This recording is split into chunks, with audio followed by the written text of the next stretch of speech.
یہ سورۃ بنی اسرائیل کی پہلی آیات میں نے آپ لوگوں کے سامنے پڑھنے کی سعادت حاصل کی، اور نبی کریم صلی اللہ علیہ وسلم کی حدیث میں سے حدیث کا ایک حصہ ہے جو میں نے آپ لوگوں کے سامنے پڑھنے کے ساتھ حاصل کی۔ اس آیات میں وہ جو مشہور واقعہ ہے، واقعہ اسراء اور معراج، دو نام ہیں اس کو، اسراء بھی بولتے ہیں اور معراج بھی بولتے ہیں۔ اسراء اس سفر کو بولتے ہیں جو بیت اللہ شریف سے، مسجد حرام سے بیت المقدس تک ہے، اور معراج اس سفر کو کہا جاتا ہے جو اوپر آسمانوں کے سفر ہے، اس کا اللہ نے ذکر کیا۔ تو اس آیات میں بھی اللہ تعالیٰ نے اس کا ذکر کیا، اور پھر اس سفر کے دوران نبی کریم صلی اللہ علیہ وسلم نے جو جنت اور جہنم کی جو سیر کی ہے، اس میں جو مشاہدے ہو گئے، ان مشاہدوں میں ایک یہی ہے جو حضرت بلال رضی اللہ عنہ کو نبی کریم صلی اللہ علیہ وسلم نے مخاطب کر کے پوچھا کہ تم کیا عمل کرتے ہیں؟ یا بلال حدثنی بارجع عمل، فرمایا کہ اے بلال اس عمل کا ذکر کرو، عمل تو بہت کرتے ہیں، نیکیاں تو بہت کرتے ہیں، لیکن وہ کام بتائے جس کی آپ بہت زیادہ امید رکھتے ہیں کہ اللہ کے ہاں بہت زیادہ قابل قبول ہو، بہت زیادہ اللہ اس کے اجر آپ کو دیں گے۔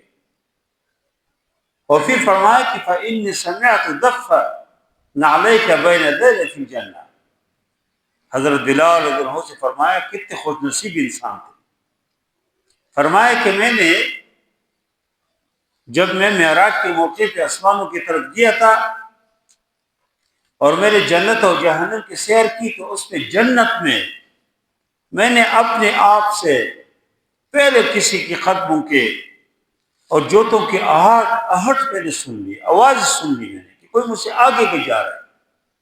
فإني سمعت دف یدیک، فإني سمعت دف نعلیک بین یدی، اپنے آپ سے میں نے آپ کی جوتوں کی آواز سن لی کہ آپ پہلے جا رہے۔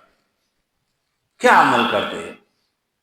حضرت بلال رضی اللہ عنہ نے فرمایا کہ یا رسول اللہ اور تو کوئی عمل نہیں، بس یہ کہ میں جب بھی وضو توڑتا ہوں تو میں دوبارہ وضو کرتا ہوں، جب بھی وضو توڑتا ہوں جس وقت بھی تو اسے دوبارہ وضو کرتا ہوں، اور اس وضو سے جتنی اللہ چاہتے میں نماز پڑھتا ہوں۔ دیکھو حضرت بلال رضی اللہ عنہ بڑی قربانی ہے، کوئی معمولی انسان نہیں ہے، اللہ کے نبی صلی اللہ علیہ وسلم کے ساتھ تھے مکے سے مدینے، اور اس پوری زندگی میں بہت کچھ ہے جو اللہ کے نبی صلی اللہ علیہ وسلم کے ساتھ انہوں نے عمل کیا اور اللہ کے نبی صلی اللہ علیہ وسلم کا ساتھ دیا، بہت مشکلات برداشت کی، کوئی معمولی آدمی نہیں تھے، لیکن انہوں نے جس عمل کا ذکر کیا، فرمایا کہ میں جب بھی وضو توڑتا ہوں میں دوبارہ وضو کرتا ہوں، اور اس وضو سے کچھ نماز پڑھتا ہوں۔ اس کو تحیۃ الوضو بولتے ہیں، تحیۃ المسجد، تحیۃ الوضو۔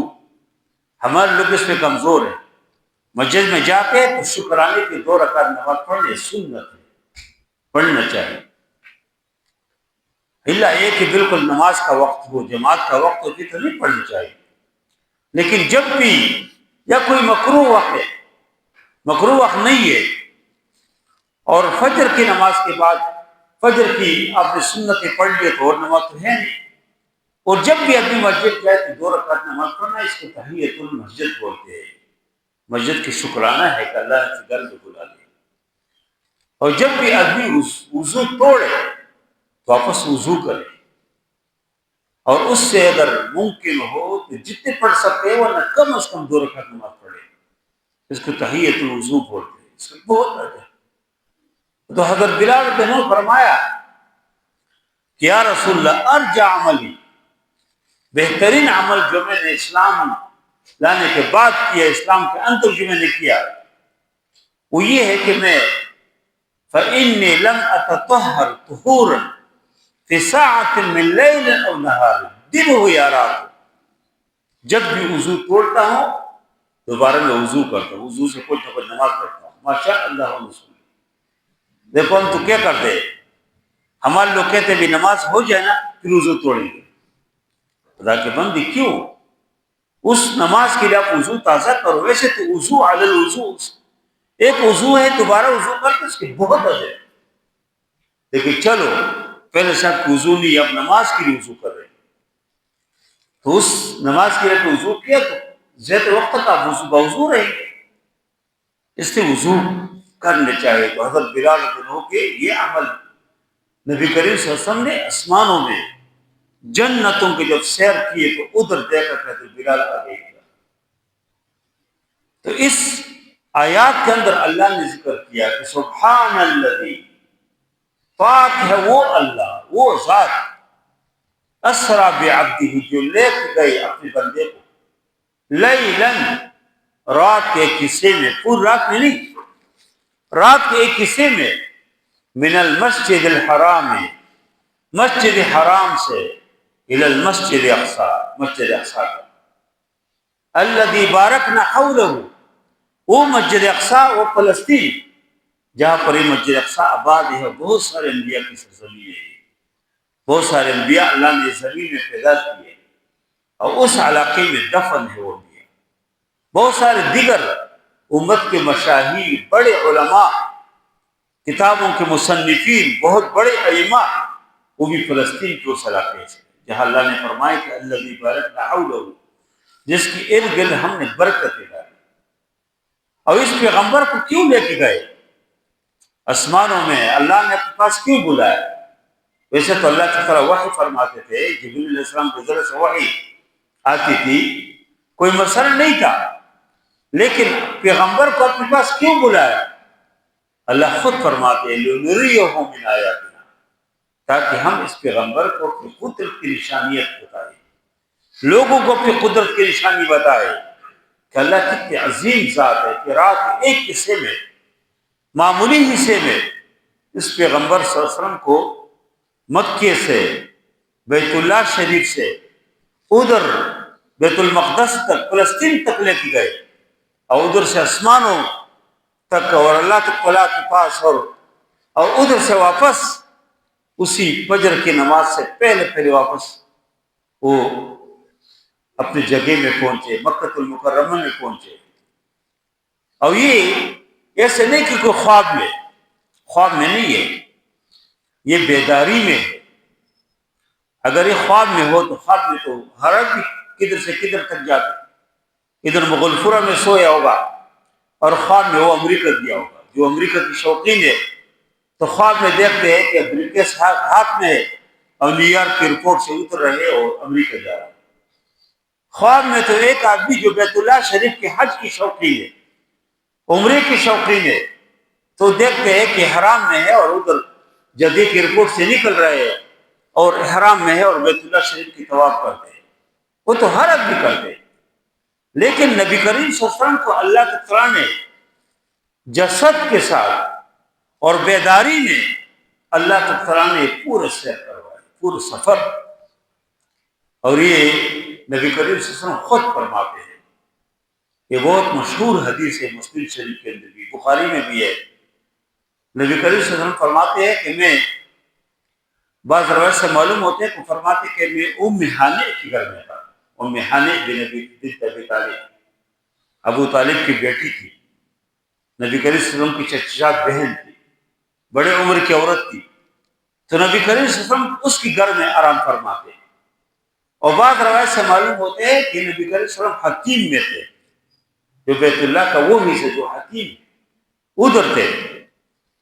اور پھر نبی کریم صلی اللہ علیہ وسلم فرماتے ہیں کہ میرے پاس حضرت جبریل علیہ السلام تشریف لائے اور چھت کی طرف سے چھت کو کھول دیا، ام ہانے کے گھر میں ہے چھت کھول دیا، ایک طرف بھی حضرت حمزہ سویا، دوسری طرف ایک اور حضرت پیر دن ہو یا کوئی اور سویا، درمیان سے اس کو اٹھایا اور باہر لے کے گئے اور فرمایا کہ میرے سینے کو کھول دیا اور ابھی زمزم کے پانی سے میرے سینے کو دھو لیا۔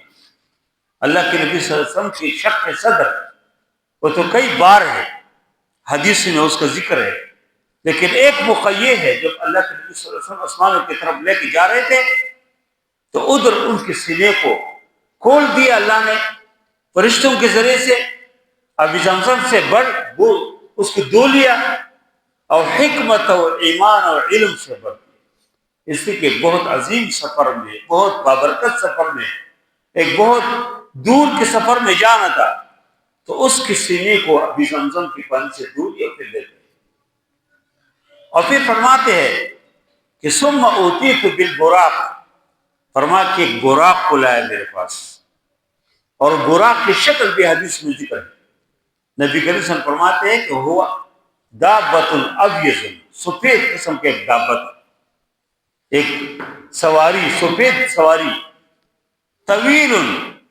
لمبی قد و قامت کے سواری ہے، اور فرماتے ہیں کہ وہ فوق الحمار دون البغل، پورا اس کے ذکر کیا کہ وہ گدے سے تھوڑا سے قد و قامت میں زیادہ اور خچر سے تھوڑا سا کم تھا، اور کتنے اس کی سفر ہے، فرمایا کہ یضع حافرہ عند منتہا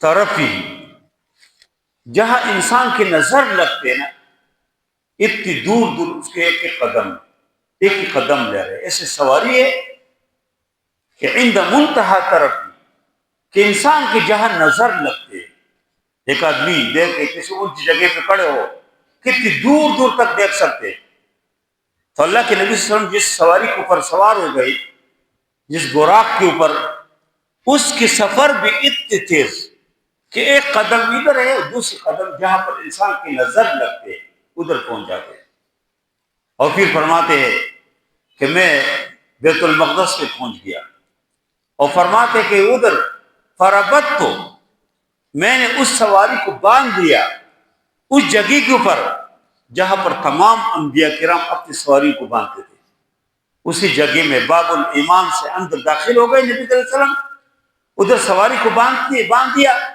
اور فرماتے ہیں کہ پھر بیت المقدس میں داخل ہو گیا، فصلیت فی رکعتین، میں 2 رکعت نماز پڑھی، اور اس سفر کے اندر نبی کریم صلی اللہ علیہ وسلم نے کچھ مشاہدات دیکھے جو صحیح احادیث میں ثابت ہے، ویسے تو لوگ بہت سارے واقعات بیان کرتے ہیں، لیکن جو چیز صحیح احادیث میں ثابت ہے وہ یہ ہے کہ نبی کریم صلی اللہ علیہ وسلم فرماتے ہیں کہ 3 جگہوں میں مجھے جبریل علیہ السلام نے فرمایا کہ اترو نماز پڑھو، کہتے ہیں کہ ایک جگہ میں فرمایا کہ اترو نماز پڑھو، کہتے ہیں کہ میں نے 2 رکعت نماز ادا کی، مجھے جبریل علیہ السلام نے فرمایا کہ آپ کو پتہ ہے کون سی جگہ ہے؟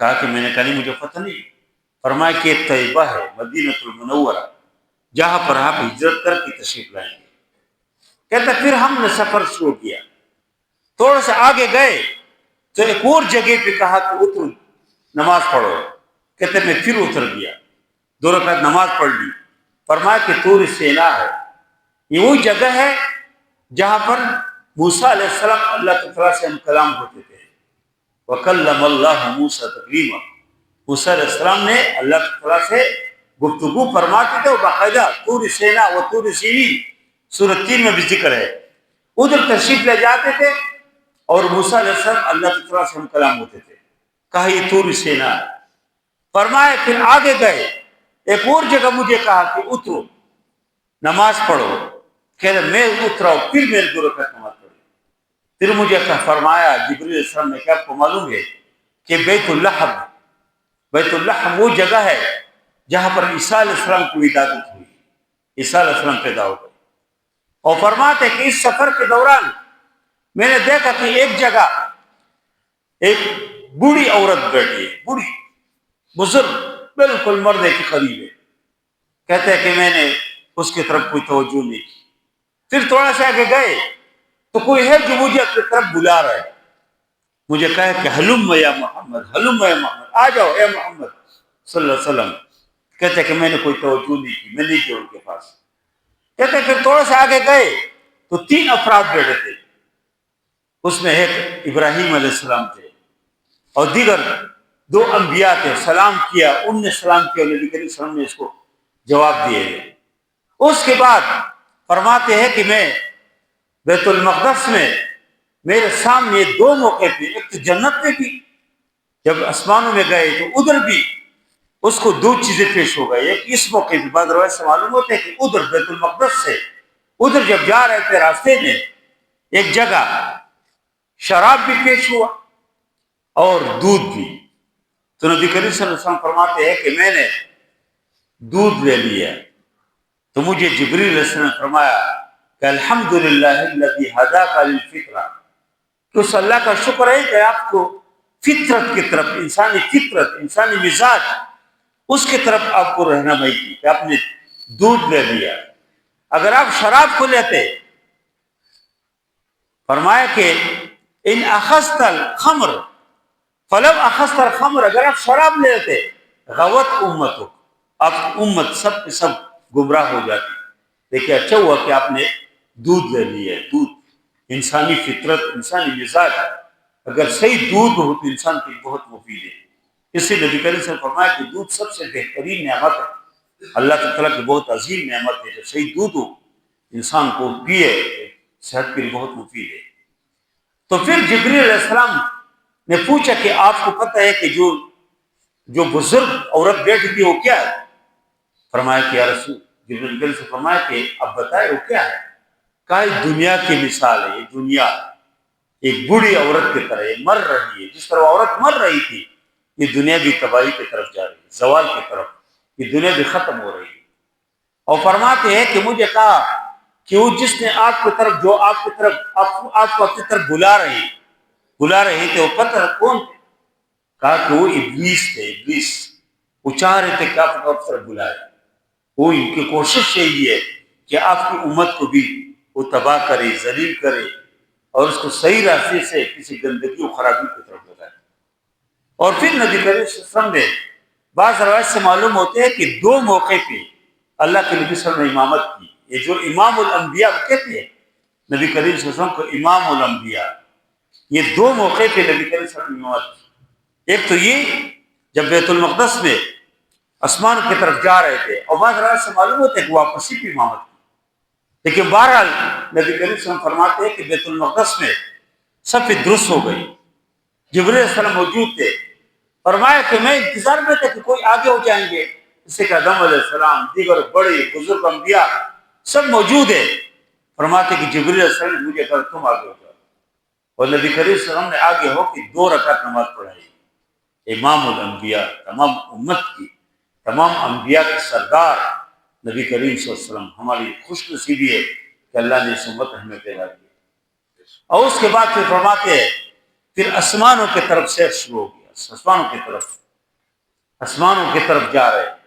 پہلے آسمان میں حضرت آدم علیہ السلام سے ملاقات ہوئی.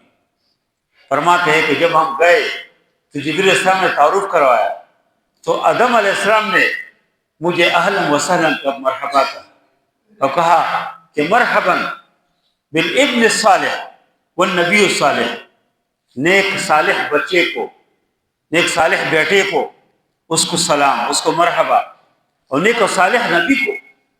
اور فرمایا کہ میں نے نبی سے فرمایا کہ میں نے اس کے دائیں طرف کچھ لوگوں کو دیکھا. آدم علیہ السلام کچھ بائیں طرف. آدم علیہ السلام جب دائیں طرف دیکھتے تھے تو خوش ہوتے وہ ہنستے تھے، بائیں طرف دیکھتے تھے ان لوگوں بچوں کی طرف تو روتے تھے. فرمایا کہ میں نے پوچھا کہ یہ کیا ہے؟ فرمایا کہ دائیں طرف اس کے نیک و صالح اولاد ہے. نیک و صالح انسان جو قیامت تک پیدا ہو جائیں گے، یہ اس کے ارواح کی شکل میں اللہ نے پیدا کی. تو جب اس کو دیکھتے ہیں کہ جنتی ہے، اس میں انبیاء بھی ہے، شہداء بھی ہے، اس میں صالحین بھی ہے، نیک و صالح لوگ، اور پھر دور کے ولی اور نیک لوگ ہیں. تو جب آدم علیہ السلام اس کو دیکھتے تو خوش ہو جاتے، ہنستے. اور جب بائیں طرف دیکھتے کہ وہ جہنمی لوگ جو جہنم میں جائیں گے، اس کو دیکھتے تو آدم علیہ السلام خفا ہو جاتے. یہ میرے بچے ہیں، یہ جہنم میں جائیں گے. یہ اپنے آپ کو اور اپنے مستقبل کے اوپر ایسا نظر نہیں کریں گے کہ ایک خرابی سے اپنے کو بچائے، گناہ سے بچائے اور جنت میں پہنچ جائے. اتنی کمزور ہے. تو آدم علیہ السلام روتے تھے، اس کو دیکھتے تھے. فرماتے تھے دوسرے آسمان میں گئے تو ادھر یحییٰ علیہ السلام سے ملاقات ہو گئی، عیسیٰ علیہ السلام سے ملاقات ہو گئی. اس نے بھی وہی مرحبا کہا، مرحبا بالاخ الصالح، اس کے بھائی کہا. آدم علیہ السلام تو بزرگ تھے، ابن کہا. اور دیگر انبیاء نے بھائی کہا کہ مرحبا بالاخ صالح والنبی صالح. پھر فرماتے کہ تیسرے آسمان میں گئی، یوسف علیہ السلام سے ملاقات ہو گئی. پھر چوتھے آسمان میں گئی، ادریس علیہ السلام سے ملاقات ہو گئی. پانچ آسمان میں گئی تو ادھر ہارون علیہ السلام سے ملاقات ہو گئی. چھٹے آسمان میں گئی، موسیٰ علیہ السلام سے ملاقات ہو گئی. پھر سات آسمان میں پہنچے تو ادھر حضرت ابراہیم علیہ السلام سے ملاقات ہو گئی. ابراہیم علیہ السلام بیت المعمور کے ساتھ ٹیک لگا کے بیٹھے تھے اور ادھر ملاقات ہو گئی اور انہوں نے بھی مرحبا کہا اور بہت خوش ہو گئے ابراہیم علیہ السلام، اور کہا کہ بعد میں آنے والے یہ پیغمبر لیکن سب سے آگے اس کی امتی جنت میں جائیں گے، اور بہت زیادہ مرحبا اہلا و سہلا خوش آمدید کہا. اس کے بعد فرماتے ہیں کہ پھر آگے سدرۃ المنتہا کی طرف گئی. سدرۃ المنتہا جو اوپر ایک جگہ ہے، سدرہ بیر کو بولتے ہیں، بیر کے خوبصورت درخت ہے. یہ بیت المعمور اور یہ اوپر کی سی ہے، اس کے ساتھ ہی فرمایا کہ اس سدرۃ المنتہا کے اتنے خوبصورت درخت ہے کہ اس کی خوبصورتی انسان بیان نہیں کر سکتے. تو خوبصورت دنیا میں کبھی آپ دیکھیں بعض درخت کے اوپر لوگ لائٹنگ کرتے کتنے خوبصورت معلوم ہوتے. تو سدرۃ المنتہا جو بالکل انتہا میں ہے اور بالکل خوبصورت قسم کے بیر کے درخت. فرمایا کہ اس کے جو پل ہے مٹکوں کے طرف بڑے بڑے پل ہیں، اور اس کے جو پتے ہیں جس طرح ہاتھی کے کان ہوتے ہیں اس طرح بڑے بڑے اس کے پتے ہیں. ادھر نبی کریم صلی اللہ علیہ وسلم نے ادھر اوحا الی ربہ ما اوحا جو سورۃ نجم میں کا ذکر کیا. اور پھر آگے بعض روایت سے معلوم ہوتے ہیں کہ اس پہ مستوی جو قرآن میں استوى علی العرش ادھر نبی کریم صلی اللہ علیہ وسلم پہنچے. اور کچھ ایسے مقامات بھی بعض روایت سے معلوم ہوتے ہیں کہ جبریل علیہ السلام نے فرمایا کچھ جگہوں تک دنیا پہلے آپ کے ساتھ آیا اور کچھ جگہوں میں آگے ہم نہیں جا سکتے. وہ جو کہتے ہیں کہ پر جل جاتے، تو جبریل علیہ السلام نے کہا کہ آگے نہیں جا سکتے. اور پھر نبی کریم صلی اللہ علیہ وسلم کے وہ پوری تفصیل احادیثوں میں روایت میں ذکر ہے. پھر اللہ تعالیٰ نے جنت اور جہنم کے سیر کروایا. اصل میں تو پوری تفصیل ہے لیکن اس مشاہدوں پر بھی دیکھیں کہ ادھر جو سیر کروایا تو اس سیر میں جنت میں نبی کریم صلی اللہ علیہ وسلم نے ایک تو حضرت بلال کا جو میں نے آغاز میں ذکر کیا کہ حضرت بلال کو دیکھا کہ آگے کو جا رہے. جبریل علیہ السلام سے پوچھا کہ یہ کون ہے؟ فرمایا یہ آپ کی امتی حضرت بلال رضی اللہ عنہ ہے. پھر نبی کریم صلی اللہ علیہ وسلم نے پوچھا بلال سے کہ بلال تم کیا عمل کرتے ہیں؟ کہ فإني سمعت دفا عليك بين يدي في الجنة، جنت میں میں نے آپ کی جوتوں کے آہٹ سن لیے، تم آگے کے جا رہے تھے. حضرت بلال نے کہا کہ رسول اللہ میں جب وضو توڑتا ہوں دوبارہ میں 2 رکعت وضو کرتا ہوں، 2 رکعت نماز پڑھتا ہوں. تحیۃ وضو پہلے میں اس کا ذکر کیا. اس طرح نبی کریم صلی اللہ علیہ وسلم نے حضرت آسیہ طلحہ کے مکان دیکھ لیا. خوبصورت ایک خوبصورت بلڈنگ ہے، خوبصورت محل ہے. پوچھے کن کے لیے؟ فرمایا کہ یہ حضرت آسیہ طلحہ کے لیے جو فرعون کی بیوی تھی، خفیہ ایمان لائی تھی. جو اس کے ایمان کا پتہ چلا تو فرعون نے اس کو بہت مشکلات میں ڈالی، اس کو بہت تکلیفیں دی. اللہ نے اس کے لیے گھر بنائے جنت میں. اس طرح کہ عمر فاروق رضی اللہ عنہ کے محل کو دیکھا. نبی کریم صلی اللہ علیہ وسلم فرماتے کہ بہت خوبصورت بلڈنگ، خوبصورت محل، ایک قصر. کہتے کہ میرے دل میں خواہش آئی کہ میں داخل ہو جاؤں. میں نے پوچھا کن کا ہے؟ فرمایا یہ حضرت عمر فاروق رضی اللہ عنہ کے ہے. تو فرمایا کہ میں پھر اس وجہ سے کہ عمر فاروق کی جو جلال ہے وہ یاد آ گئی، میں داخل نہیں ہوا. اور جب تشریف لائے تو حضرت عمر فاروق سے کہا کہ میں نے آپ کے محل کو دیکھا جنت میں چاہ رہا داخل ہو جاؤں لیکن آپ کی جلال کو داخل نہیں ہوا. حضرت عمر فاروق نے فرمایا یا رسول اللہ آپ کے اوپر میں کوئی جلال دکھاؤں؟ یا رسول اللہ آپ داخل ہوتے میرے من. اس طرح اور مختلف قسم کے جنت کے اندر مشاہدے کی. اس طرح جہنم کے اندر نبی کریم صلی اللہ علیہ وسلم نے مشاہدہ کیا کہ ایک جگہ بڑے پیٹ والے لوگ ہیں، جس طرح کوئی کندو ہوتے، بڑے جو کمرے ہوتے، اس کے اندر سانپ گھوم رہے. پوچھا یہ کون ہے؟ فرمایا یہ آپ کی امت کے وہ لوگ ہیں جو سودی ہے، جو سود کھاتے ہیں. سود ویسے ہر حرام کی صحیح نہیں ہے لیکن سود بہت خطرناک ہونا ہے. ہماری بدقسمت یہ ہے کہ ہمارے یہاں سارا نظام، بینکوں کا نظام، ہمارے مالیاتی نظام سب سود کے اوپر ہے. اور یہ جو موجودہ جن لوگوں کی حکومت ہے انہوں نے تو یہ کہا تھا کہ اگر سود ختم ہو جائے، یہ سود کے خلاف جو مہم چلی اور جماعت اسلامی نے دیگر لوگوں نے، اور عدالت اس بات پر تیار ہو جائے کہ سود ختم ہو جائے، ان لوگوں نے عدالت میں جا کے سود ختم ہو جائے تو کیسے معیشت کیسے چلے؟ یہ گندا نظام، یہ جب یہ سودخور نظام ہمارے اوپر مسلط ہو کبھی ان کو خیر نہیں پا سکتے۔ جس کو اللہ و اللہ کے رسول کے خلاف جنگ اللہ نے کہا، یہ اللہ و اللہ کے رسول کے خلاف جنگ ہے۔ اور نبی کریم صلی اللہ علیہ وسلم نے فرمایا کہ سود جو ہے اس کے، فرمایا کہ اس کے 70 حصے ہے، وَأَيْسَرُهُ، اس کی کمزور یہ ہے کہ يَنْكِحَ الرَّجُلُ أُمَّهُ، کہ ایک آدمی اپنی ماں سے بدکاری کرے۔ اب اندازہ لگائے کتنے خطرناک گناہ ہے۔ نبی کریم صلی اللہ علیہ وسلم نے دیکھا جہنم میں کہ بڑے بڑے پیٹ والے لوگ ہیں اور ادھر جو ہے پیٹ کے اندر سانپ گھوم رہے ہیں۔ پوچھے کون ہے؟ کہا کہ یہ سودی لوگ ہیں، سود کرتے ہیں۔ کچھ لوگوں کو دیکھا کہ اس کے ایک روایت دیتے ہیں کہ اس کے سر کچھ جاتے ہیں، تلتے کو جاتے ہیں، پھر اس کو پتھر سے مارا جاتا ہے، یا بعض رات میں ایک اس کی جو اس کے جو زبان ہے کاٹے جا رہے ہیں، پھر اس کو زبان ملتے، پھر پوچھا یہ کون ہے؟ فرمایا کہ یہ آپ کی امت کے بے عمل لوگ ہیں، بے عمل خطیب، بے عمل داعی، جو لوگوں تو کہتے ہیں کہ تم نیک کام کرو، خود نہیں کرتے، لوگ کہتے ہیں غلط کام نہ کرو، خود کرتے ہیں۔ آپ کی امت کے بے عمل لوگ ہیں۔ پھر ایک جگہ نبی کریم صلی اللہ علیہ وسلم نے دیکھا کہ ایک فصل ہے، کاٹے جا رہے ہیں، پھر تازہ ہو رہے، پھر کاٹتے، پھر پوچھا اس وقت پوچھا کہ یہ کیا ہے؟ فرمایا آپ کی امت کی جہاد فی سبیل اللہ ہے، لوگ اس کو ختم کریں گے، جہاد کرنے والوں کو پھر پیدا ہو جائیں گے، پھر ہو جائیں گے۔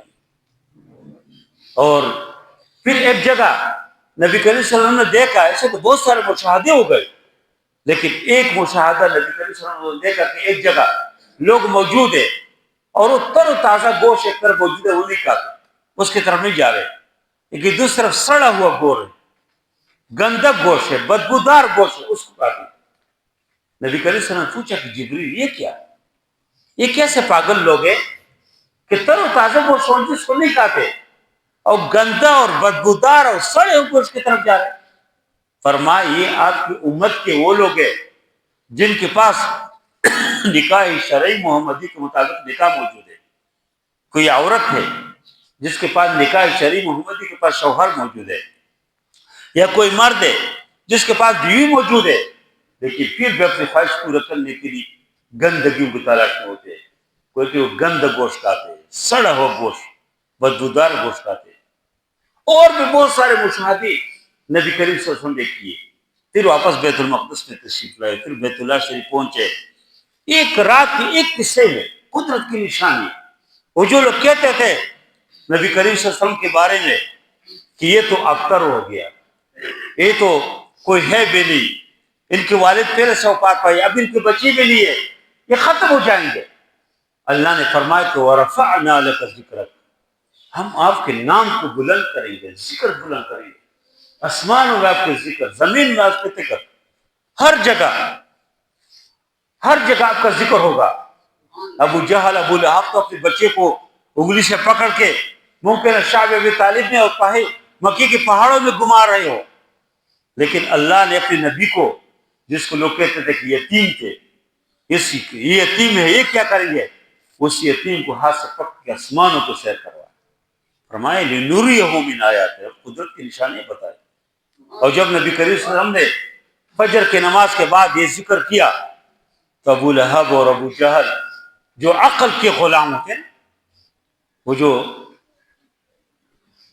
میرے خیال میں ٹیپو سلطان شہید نے کہا ہے کہ تو رہ نورد شوق ہے منزل نہ کر قبول، لیلا بھی ہم نشین ہو تو محمل نہ کر قبول، اے جوئی آپ بڑھ کر ہو دریا تنگو تیز، ساحل تجھے آتا ہو تو ساحل نہ کر قبول، کویا نہ جا صنم کدائی کائنات میں، محفل گداغ گرمی محفل نہ کر قبول۔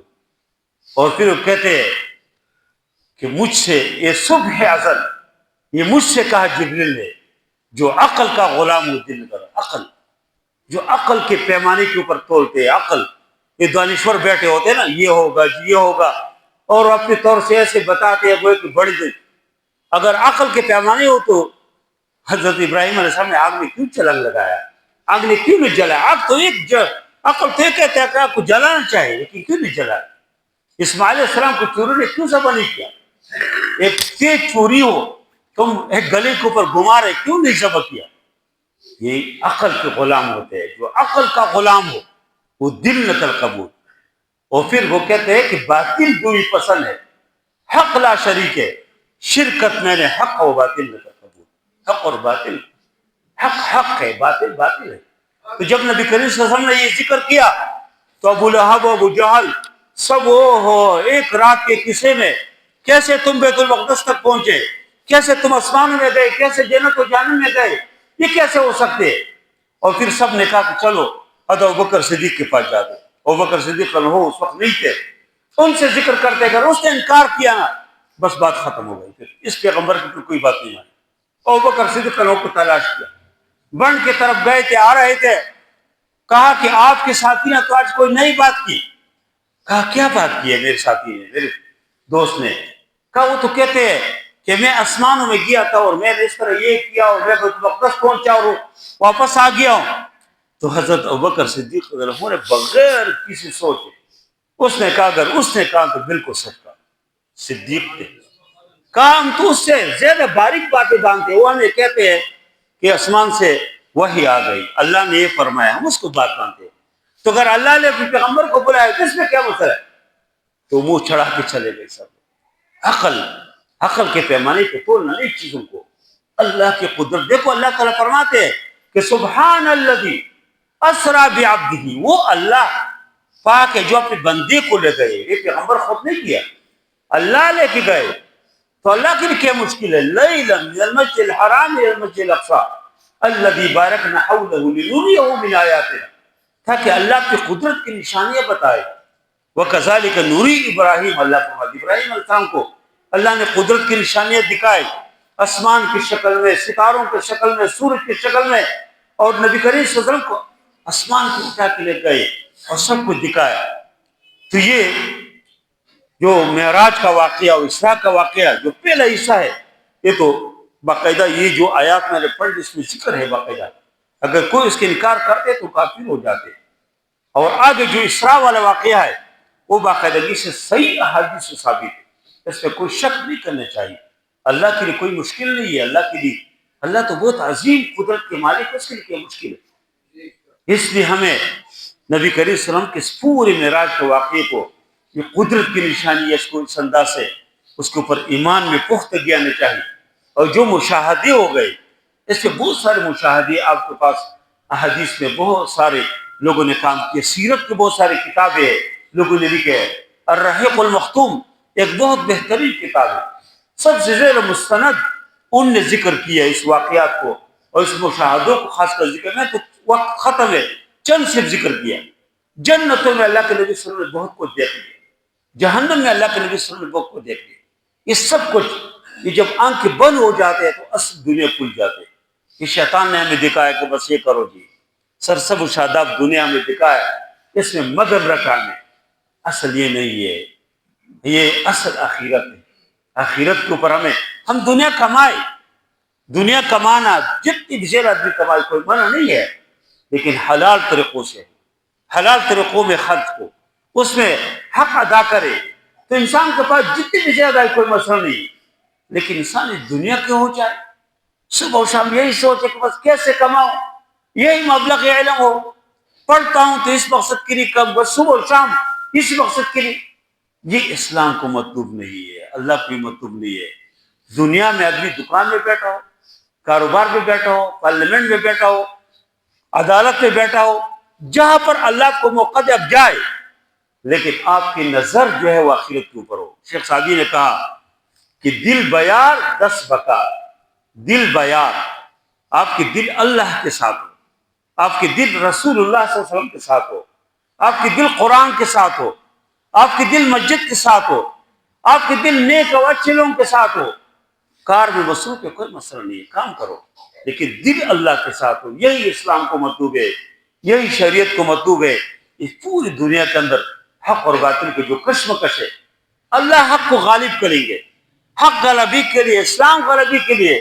لیکن میرے جوانی کا کیا فائدہ، میرے کاروبار کا کیا فائدہ، میری صحت اور زندگی کا فائدہ، اگر میں صرف پیٹ کی پجاری بنوں، صرف پیٹ کے لیے کماؤں، پیٹ کو خوبصورت بناؤں، تو میں خوبصورت کپڑے پہنوں، میں تو یہ دنیا جو جس میں پوری دنیا میں کفر اور اسلام کے درمیان مقابلہ ہے، ہم نے اگر حق کے پڑھنے میں اپنا حصہ نہیں ڈالا تو یقیناً ہم دنیا سے ناکام جا رہے ہیں۔